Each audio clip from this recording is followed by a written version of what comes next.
Alright, so we're starting our trip to California, and I just put in the trailer weight, and holy moly, it dropped from like 250 down to like 80 miles. This is gonna be fun. The tongue weight was 750 plus Porsche Boxster that we're gonna be towing from Tucson to California. Thank you. Right. Yes, I know to turn right. Turn right. Took forever to charge. So if you're definitely wanting something quick to charge, you gotta get that whole apparatus, that, you know, that thing that mounts on your house. I forget what it's called, but the one that comes with the truck. I think it took like, we're at 20 miles on the tank, and we're trying to charge back up to 230. And I probably had it on the charger for like maybe, I don't know, 8 hours, maybe 7 hours, and it didn't charge up all the way. It left it like at 230, or turn left at the traffic I don't know, light, one something. But left. anyways, it's not as quick as a Tesla, so it's kind of a good thing because it's a slow charge, you know, good for the battery life, right? But it kind of sucks because you know, you get used to the Tesla and you get used to nice things. So we just hooked up the Porsche. You can see it in the back there. So we're gonna see what we got going on. So far, I'm a little stressed out because like there's only 75 miles of range, which sucks. But let's see how it goes. So we're about to hit the freeway here. Pretty scary. One good thing about having the extra weight behind you is that it pushes you forward, so it's a little bit better for the regenerative braking. Another thing too is that you really don't feel the weight. So like when I had my Lariat with the 3.5 liter engine, EcoBoost, twin turbo, and I only said that just to give you a reference, you could feel the weight. But in this truck, you cannot feel the weight. You can feel it a little bit, like, you know, you have something, like it changes a little bit. But honestly, I feel like it can almost take off if I really wanted to. Not that I would, because the car would probably fall off. Another feature I want to mention too on the navigation system, I typed in the address in California, and it's not really giving me like where I'm going to charge up. So I'm having a little bit of trouble navigating this thing. It's also kind of slow, you know, when compared to the Tesla. Tesla's just quick. Like, you just know what's going to happen and where you got to be. But on this Ford, you know, I put in the address and it doesn't really tell me where I'm getting off. Oh, actually, yeah, it does say. In 59 miles, but I don't know. I zoomed out and it didn't show me. So it's saying that I'm going to get there like at 1:06 p.m. It's 8 a.m. right now, so that's what? So 9, 10, 11, 12, 1. So that's 4 hours. But I think California is ahead of time or behind an hour or so. So it's actually going to take like 6 hours, which is a lot of time. Usually it takes about maybe 4.5 hours to get there on a gas vehicle. And like I said, I don't even know if these are DC chargers that it's prompting me to. When I pull to the side, I'll verify if I can do that. But either way, it seems pretty quick. It seems like I'm going to be at each charger for like maybe 20 minutes or 15 minutes, which I doubt. But we'll see. This is all a learning process. Okay, we're done with our first charge, and I gotta say, man, that was super frustrating. That sucked. Coming off of a Tesla, you're just so well taken care of when you have a Tesla. Everything was smooth with the Tesla. Transitioning, oh my god, this was just horrible. So I went to this Tucson Premium Outlets in Marana, and they had a DC charger, right, supposedly. So I had to check into like 3 different chargers. I don't know what I was doing. Eventually somebody came by who was charging their Ford something, or some other vehicle. I didn't pay attention because I was frustrated. And so they came, helped me out, and thankfully it sped the learning process up a little bit. So we ended up, so the problem was the Electrify America chargers. 2 of them weren't working. Some other guys were coming in, and they were like hopping around trying to find the right one. So the problem with the Electrify America is that these chargers have the green light saying they're good to go, but they are not good to go, even though they say they are good to go. So there's a disconnect there. Some of them did say unavailable, and that was accurate. They were red, but we tried about 3 different ones that were green and ready to go, and they did not work. You wouldn't have that problem with Tesla. Tesla has been a dream. It's been so smooth. We've just charge and go. They're all over the place. It's just really relaxing, honestly, compared to this process. So we finally got it hooked up. Oh my God, it was a jumping jack nightmare, man. We're all over the place, disconnecting, connecting. Come to find out, it was just the charging stations themselves. Anyways, okay, so we got it connected. Those guys were there helping me out, and then my credit card wasn't going through. I'm like, oh God, like, is this fraud protection? No, it turned out that it was the charging station again. Same thing. So frustrating. So I tried my personal credit card like 3 times, then I tried a business card. It went through, and I was like, well, it went through. Okay, great. So let me drop off this trailer because I'm blocking like all the entire lanes of access here, and I don't want to be a douche in a big truck, right? So I went, parked the trailer. There's the trailer, the Porsche back there. And I came back to the same charging station. Then I said, you know what? I'm gonna try my personal credit card. And I did. And it worked. And then I had the lady from Capital One on it. And she, I told her, hey, never mind, it worked. So you did your magic because you're on the phone unexpectedly, and it's so dumb. Anyways, that was a pretty bad experience. And so I don't have any free charging, even though Ford says I have free charging. I try to do the blue access or the blue oval. I can't log in. It says that I don't have this feature, and eventually I did. I trying the same thing over and over again. I finally got through, put my credit card information in, and I don't know if this trip was free or not or what the hell's going on, but we're trying. So apparently people turn off their cars and then charge it, or you can leave it on and charge it. But what I did was I turned off my car, I plugged it in, it spun around a little bit, connecting to the vehicle, but it was quick. Don't wait like a minute. It should be like 5 or 10 seconds max, and then you're on to the next best thing. Then you put in your payment, unless you have the blue oval free charging, which is like 350 kilowatts or something. But that's not my case because apparently I haven't bought a car yet, even though it's paid for in full. They haven't processed the payment, even though it was a wire. Oh my God. I love Ford, okay? I know I'm complaining a lot. I'm gonna keep this truck because I just love my F-150 crew cab. And that's who I am, despite all the nuances, right? But I gotta admit, Tesla has their stuff together. They sure do. They got a great product out there. All of it is beautiful. Another issue is that on my vehicle, I put 100% charging. And previously I set it for 93% charging. So it doesn't even recognize that anymore. So I go to charge, and it charged it up on the DC charger up to 90%. I'm like, no, I said 93.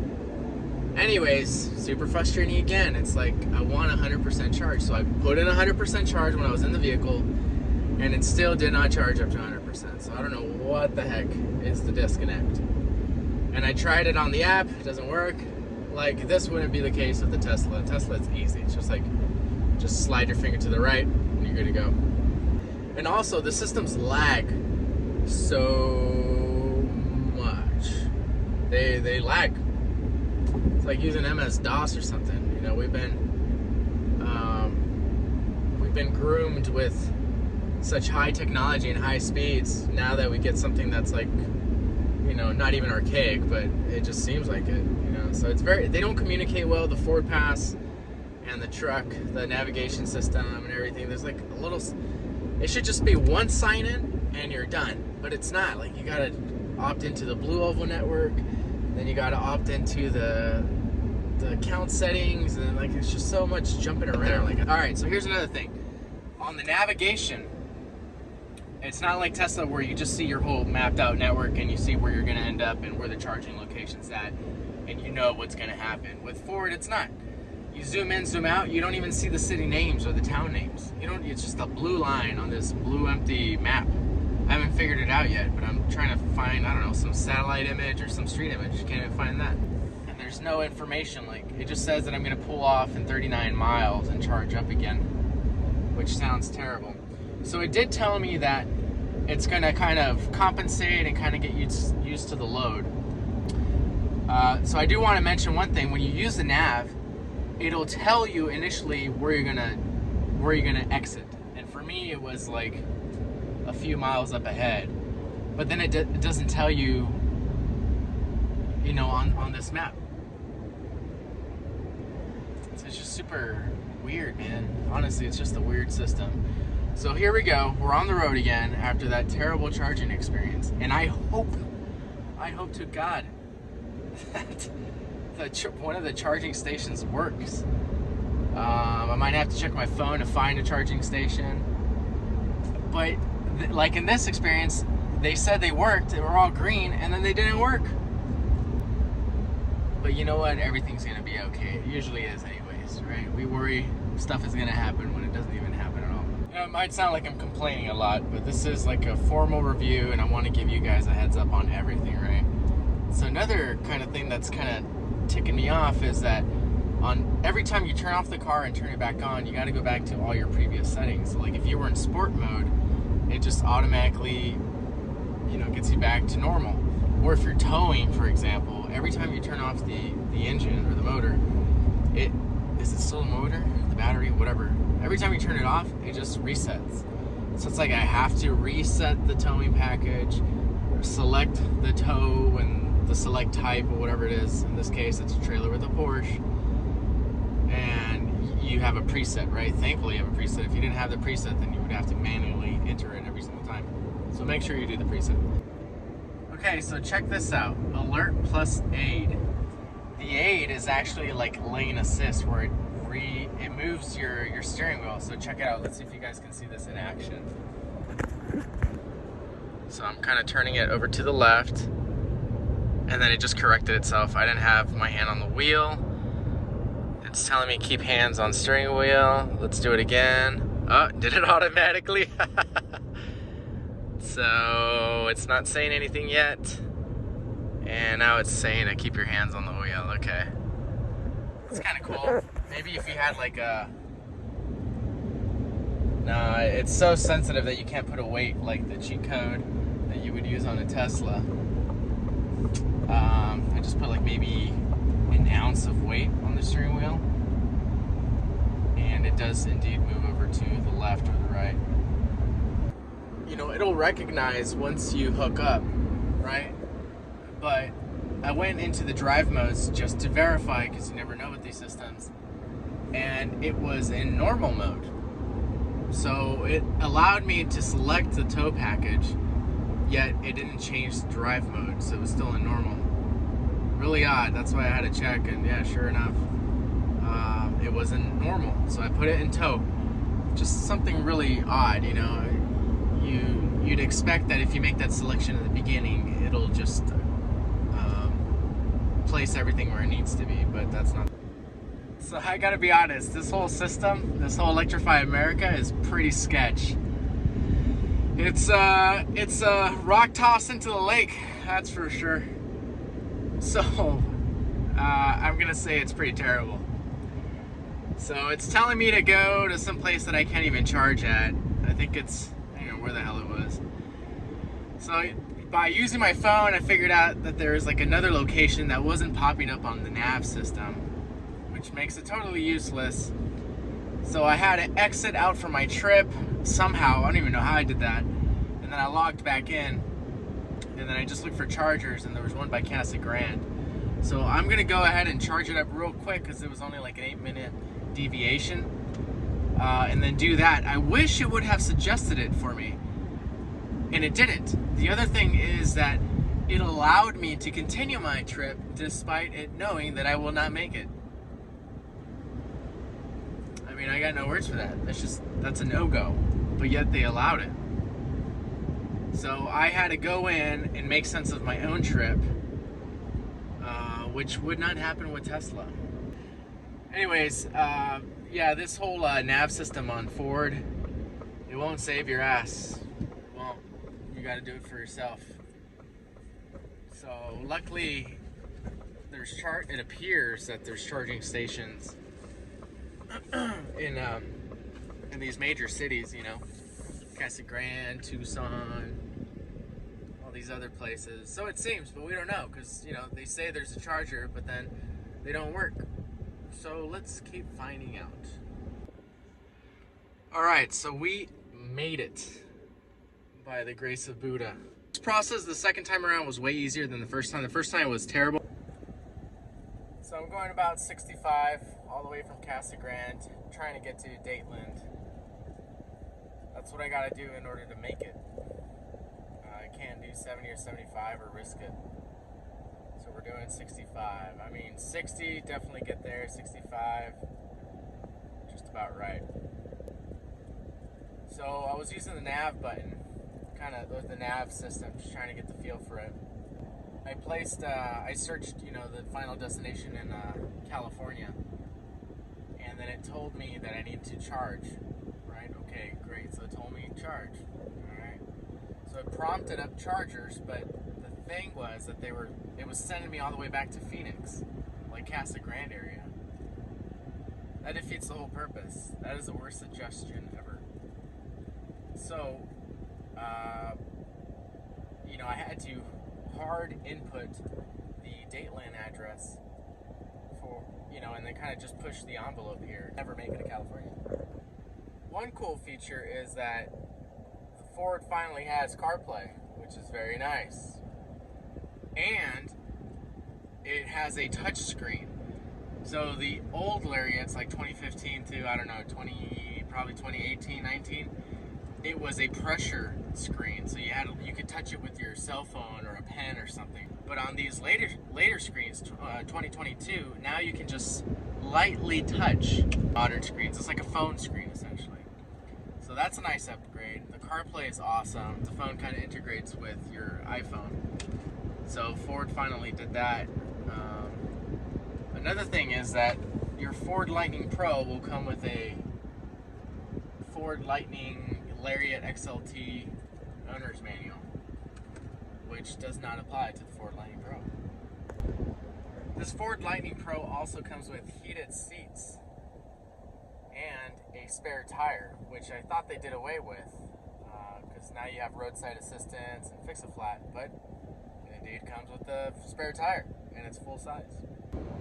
The Ford Lightning Pro also allows you to adjust the fan speeds when it's on auto. So if you want it like if you like a lot of air to cool down faster, it can. Or if you want less air and it'll cool slower, then you can do that as well. I thought that was a pretty cool feature. It also comes with heated side mirrors. So some of the things that the Ford does need, and I miss from my Lariat, is the side step for one. It just needs it, period. Yeah, it's like, it has like a 3-inch or a 2-inch lift on it. But yeah, I definitely need a side step.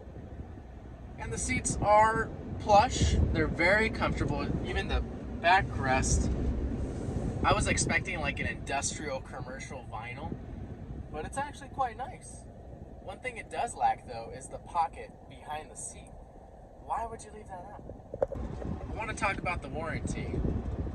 This Ford Lightning Pro comes with a 3-year warranty, 36,000 mile bumper to bumper.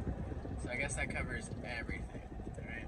Then you have a 5-year, 60,000 powertrain, which I believe is the transmission.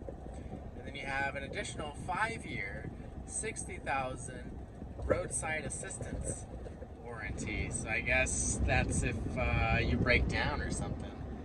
Or you pop a tire maybe? I don't know. But roadside assistance, whatever that covers. And then there's another 5-year, 60,000 mile safety warranty. I guess that's airbags, advanced track, LED, center high mount stomp lamps, or perimeter alarm, whatever that is. And then you have an 8-year, 100,000 mile electric vehicle component warranty. So that might be the like-kind warranty that Tesla has. However, the Tesla is 7 years, unlimited miles, right? As far as I know. So that's way better, right? Because, you know, well, let's say you drive 15,000 miles a year times 7, I'm gonna do the math real quick, 84,000 maybe.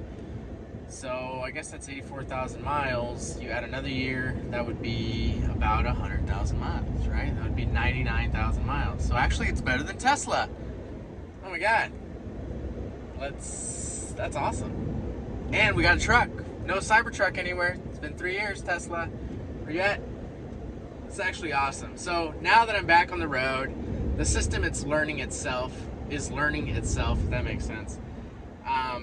The mileage is looking better. It still doesn't know what the MPGe is on this Porsche trailer. So every trailer is different. It's always going to learn something new. But it mapped out, right?